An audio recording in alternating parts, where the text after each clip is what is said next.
What it do, Ramley? We riding with the Rams today. So ever since the Rams went and traded for Matthew Stafford and sent Jared Goff to Detroit, the national pundits have found themselves on one side or the other of an ongoing debate about Matthew Stafford. Is his lack of success up until this point the fault of his own? Or was he held back by an inept organization in Detroit? But there is one guy who has been a consistent Matthew Stafford hater. His name is Rob Parker. And he's a Detroit guy. He covered the Lions. His hate for Matthew Stafford goes all the way back to Detroit. He's the guy that coined the phrase Stat Padford. Made it famous. First one to speak it on national airwaves. Matt Stafford, affectionately known by Rob Parker as Stat Padford. Well, Matthew Stafford won NFC Offensive Player of the Week after his performance against the Bears. Rob, not only did he lead the Rams to victory in Game 1 against the Chicago Bears, not only did he become the first quarterback since week 6 of the 2019 season to have at least 2 touchdown passes of 40 or more air yards, 2 bombs. Chris, did you see any defenders on those plays? Okay, go ahead. That was great. He looked them off. Oh, is that what it was? Caught his Okay. eyes. Yeah, he looked them off. The receivers were wide open. He totally shook them with his eyes. Okay. But he was named Player of the Week, Rob. Matt Stafford in the NFC over Kyler Murray, over Jameis Winston, over Tom Brady. A lot of guys had big games, but none better, according to the NFL, than Matt Stafford. Do you have a problem with this? I have a huge problem. Oh, my God. Sound the alarm. Here we go. I got a conspiracy going for you. It is the Matthew Stafford conspiracy. He's the narrative. They've all bought in. They're going to push Matthew Stafford down our throats. He's the greatest thing since sliced bread. He was in shackles and chains in Detroit. He had nothing. He played with garbage. He had no help. Matthew Stafford is the quarterback of the future. He's better than Aaron Rodgers. He's better than Tom Brady. He's better than anybody who's ever put on a uniform. Have you seen that guy's arm? He's unbelievable. And he had less yards than Jared Goff this past week. He had the same amount of touchdowns, but somehow we just watched something we've never seen before. Rub your eyes with both hands, Chris Broussard. What was that? I think I saw Santa Claus come into my room. What was it? Ram fans all over Los Angeles. They got their pennies in a bunch because they think they're going to the Super Bowl. Their Messiah wasn't wearing a robe. He was wearing a Rams jersey. Hello, Matthew Stafford. Welcome to the NFL. We always knew you were that good. We knew it. We knew it. And now you're going to prove it to everybody.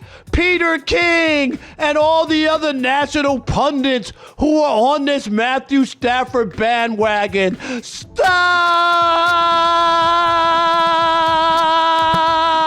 it.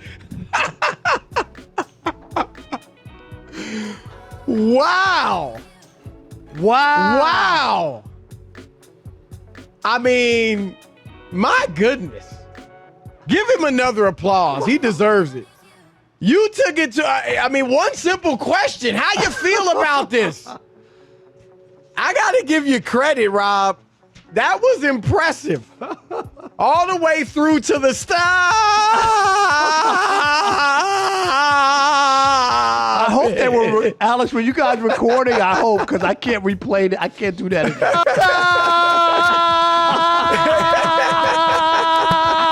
Stop it. I knew knew he would grab that off. I knew it. Oh my gosh. But Rob, here's the problem. I mean, he deserved it. I mean, Rob, look, and you're right. A lot of guys played great. Kyler Murray, was that's sensational. a big win, Chris, against a good team. That's my only problem is that the Bears didn't make the playoffs last year. Well, they did. Remember, they did. Did they make it in the last? Oh, at 8-8. I'm sorry. They weren't a good team, but they at did 8-8. sneak in. Yes, that's what I remember. You're right. They backed in because they lost to the Packers. Right. That's what. But here's the thing, though, Rob. You got to admit this: Tennessee, yes, they were a very good team last year, but their defense isn't good. And so Chicago has a better defense than Tennessee. So Stafford did do it against a better defense, if not a better team. And my guy was Kyler. But Stafford did throw for more yards. He did complete a higher percentage of his passes. I mean, 77%. And Kyler had a pick, which Stafford didn't. Obviously, Jameis, who we both think was great, but, only threw for, 140-something yards. So. Which is all they needed, and he didn't turn the ball over. He had 5 he'll touchdowns. Throw for more. Yeah, he'll throw for more. Let's not pretend like the Rams had to go out there and throw the kitchen sink at the Bears now. They barely tapped into the playbook. They've still got more bullets in the chamber. They put that shit back in the holster. There's so much more that they're gonna do, that they can do, that we haven't seen yet. Like, that was just the beginning of things. They got out in front, they got the lead, and they coasted at the end. They didn't exhaust all their resources in this game. They didn't show their hand to the rest of the league in this game. They just did what they needed to do to win the game. That was all they needed to do. That's why you only seen 26 pass attempts from Matthew Stafford. Now, if they were out there struggling and Matthew Stafford threw up 50 or 60 pass attempts, then we would say, okay, the Rams, they struggled with this one. But that wasn't the case. And they knew passing the ball was the best way to attack the Bears in this game. They knew the running game was not going to be their strength, especially against this defense, the Bears defense at this time. Look, you watched Matt Stafford in Detroit from day one. Yes, so you do have a history with the guy and all that. But look, Rob, you got to admit, and I don't poo-poo your stat, and that you got to do it against the winning teams. See, considering the circumstances with the expectations and the pressure for Matthew Stafford to deliver, considering the trade and him having to at least be an upgrade over Jared Goff, and apparently guys like you expect him to have to win a Super Bowl. There's a lot of pressure on Matthew Stafford, considering this was his first game, his debut with the Rams at home, Sunday Night Football, a standalone game with a sold-out crowd, and he delivered. He came through. He played perfect. He completed 20 of 26 passes for 300 some odd yards, 3 touchdowns, and no interceptions. If somebody was gonna choke or fold under pressure, that would have been a good time for that to have happened in that scenario right there. And he didn't. He played well. Look, I'm picking them to get to the NFC title game. I'm not picking them to get to the Super Bowl or to win it. They got to win the Super Bowl in his 3 years. Eventually, yes. I mean, otherwise it didn't work. Nah, you're right, because I could have made the playoffs and had 2 first-round picks and an extra third that I didn't have, right, that I gave away to get Stafford. So I agree. It's got to be Super Bowl championship, right? They got to win. Just get there, not just win the NFC. You've got to win a ring. He played in the playoffs. He had a couple of chances to win big games and move that franchise along, and he couldn't do it. I still remember the one game that sticks is that the last game of the year, Chris, in 2014, when they were 11-5 and they had the 5th-ranked defense in the NFL. And they went to Green Bay, and all that. If they won that game, they beat Green Bay earlier in the year in Detroit. They had the same exact record. If they beat Green Bay, they get the division. They win the division. They get a bye, Chris, and they have a home game. It's a big moment, right, in Detroit Lions history. Absolutely. They lose 30-20, not really in the game. They lose that game. Green Bay wins, and they go to Dallas on a wild card, and they lose that game. Nobody ever said Matthew Stafford was better than Aaron Rodgers or Patrick Mahomes or Tom Brady. We only said he was better than Jared Goff. Everybody saw what Jared Goff was underneath Jeff Fisher. You put him with Sean McVay, especially with the NFL not knowing what to expect. Jared was successful. Why can't Sean McVay go to a Super Bowl and win with Matthew Stafford when he went to a Super Bowl with Jared Goff at quarterback? I mean, that's all we're saying. And no, it doesn't have to be this year, because it's not like it's the AFC East that Tom Brady played in for 20 years, where everybody in the division is doormat, to where it's an automatic lock to win the division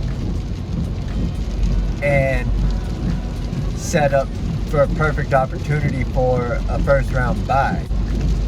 The Rams are in the NFC West, the hardest division. Anybody could win the division. And now with the new playoff format, there's only one first-round bye. So there's less first-round byes and a hard division. So it's not a lock for the Rams to go to the Super Bowl with anybody at quarterback. Maybe if we had Patrick Mahomes, you could say it's a lock, but it's still not even a lock if Patrick Mahomes was a quarterback. But with the options that were available to the Rams, Matthew Stafford gives the Rams the best shot this year and in the next couple years going forward. I think there must be some misunderstanding. There's some people out there that believe Rams fans, I don't know about me in particular, hated Jared Goff. And I'm here to say, no, we did not hate Jared Goff. We rooted for Jared Goff. We wanted Jared Goff so badly to be the man. We wanted him to be our quarterback for a long time. And we understand that he was the quarterback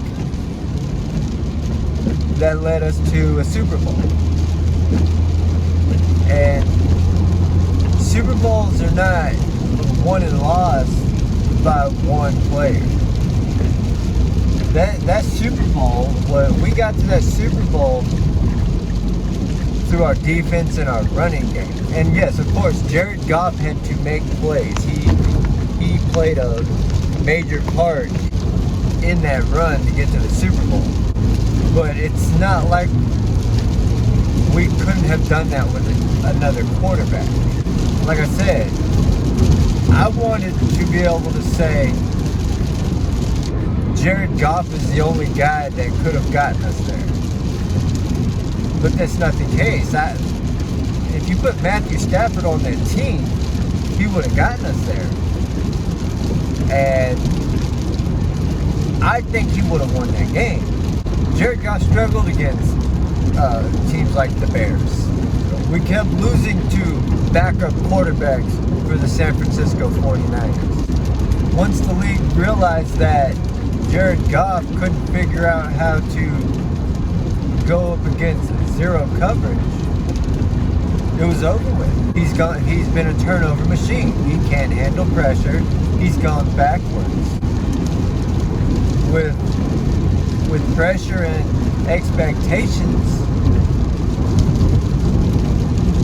and a quarterback going backwards, we had to move on because obviously things weren't clicking with Jared Goff and Sean McVay. I think if Matthew Stafford would have been on that team, I think he could have gotten the Rams to the Super Bowl just like Jared Goff did. But that doesn't mean it's fair to say that Matthew Stafford has to win a Super Bowl this year. A Super Bowl is hard to win. Aaron Rodgers has only won one and hasn't gone back in 10 years. Drew Brees only won one Super Bowl. Tom Brady's an anomaly. I don't even think Patrick Mahomes is going to be able to do what Tom Brady did. In order for a team to win a Super Bowl, everything has to go right. Everyth's just got to go in your favor. You've got to get some bounces to go your way. You've got to get some calls. So there's luck involved.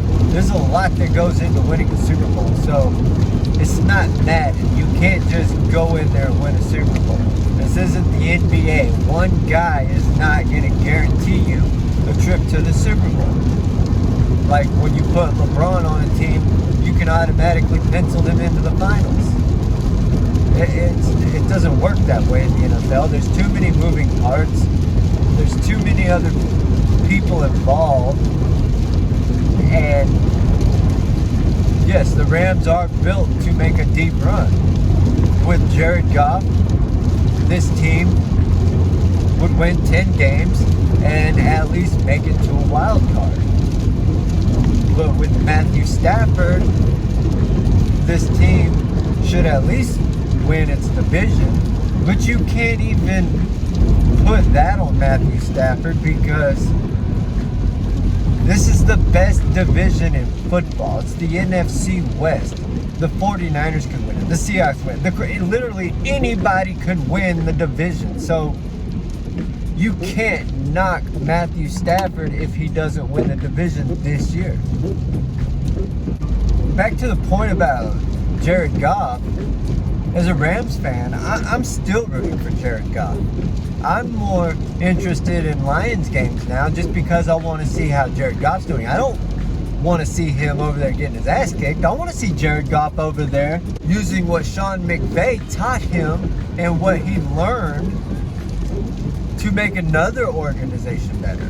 Do I want him to beat the Rams? No. Obviously, I want the Rams to beat Jared Goff, and I want the Rams to win a Super Bowl before Jared Goff, since he's no longer a quarterback. Obviously, I'm going to ride with the Rams first. That's why a guy like Rob Parker doesn't make any sense to me. You know how many Lions fans are now following the Rams because and rooting for the Rams? I think they're legitimately Rams fans now just because they know that Matthew Stafford's in a situation to where now he can win a Super Bowl. And that's like the catch-22 for a quarterback. You get a lot of credit, a lot of blame. When you look at Matthew Stafford's numbers, sure, he has Hall of Fame numbers minus the wins, minus the playoff wins and the Super Bowl wins, and even held regular season wins. So, in my opinion, no. I don't think Matthew Stafford, if he would have been retired this year, would belong in the Hall of Fame. I don't think he gets there. I don't think he should get there. I think he needs to do well in Los Angeles. And his Hall of Fame campaign started once he got traded to Los Angeles. But there's a reason why Barry Sanders left Detroit and turned down money when he still had plenty to offer. There's a reason why Megatron left Detroit and turned down money when he had plenty to offer. Matthew Stafford could have been the same thing. The difference between him and them is he got a chance at another team. The Lions wouldn't let Barry Sanders or Calvin Johnson go to other teams. That's why they had to quit. They had to retire. They didn't win Super Bowls or anything with the Lions. But yet both of them made it to the Hall of Fame because they're not quarterbacks. But since Matthew Stafford's a quarterback,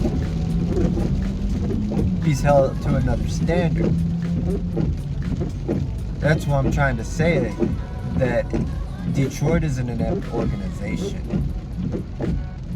They've never had all the pieces for anybody to expect them to make a deep playoff run. Hell, the one year where they could have won a playoff game, where they had their best shot to win a playoff game, when they lost to Dallas Cowboys that year, where Rob Parker and Chris Broussard are referring to, if they would have beaten Green Bay on the last game of the season, they would have had a bye, or at least a home playoff game instead of having to travel. And they lost 30 to whatever to Green Bay. Who's going into Green Bay in January, giving up 30 points and winning that game? Nobody. So that's not on Matthew Stafford. He doesn't play defense. Aaron Donald plays defense. Jalen Ramsey plays defense. Leonard Floyd plays defense. Jordan Fuller plays defense. Dustin Hollins, you could see from Sunday against the Bears, he plays defense now. And the Rams don't have a Megatron or a Barry Sanders, but we've got 4 solid receivers. We've got a really good running back. We would have had a great running back had he not been injured. Before the season started, we went and made a trade with the New England Patriots and got a guy who has playoff and Super Bowl experience. Matthew Stafford never had that in Detroit. We don't think that it's Matthew Stafford's fault that he didn't win anything. It's not fair to compare him to what Carson Palmer did in Cincinnati or Andy Dalton, because those organizations got other pieces to go with it. It wasn't just those guys. They had receivers, they had offensive line, they had defense, they had everything. Everybody's entitled to their opinion, but I do think Rob Parker's a little over the top. You know, I think he's going too far. I think he's salty that the Lions weren't ever capable of putting enough pieces around Matthew Stafford for a championship to come to Detroit. He doesn't want to see Matthew Stafford succeed anywhere else, and he's a real clown for that. I think he should stick to talking about baseball, because football's not his thing. And you should be in support of good people. He did a lot for the city of Detroit. He was always involved in the community, him and his wife.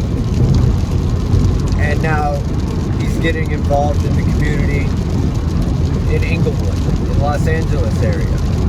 So he's a good guy. He deserves it. He's gonna work hard for it, and he's in a good situation to go out and make it happen. So congratulations to Matthew Stafford for having the best possible debut anybody could ask for in his first game with the Rams. And congratulations on winning the NFC Offensive Player of the Week. Thanks for riding with me.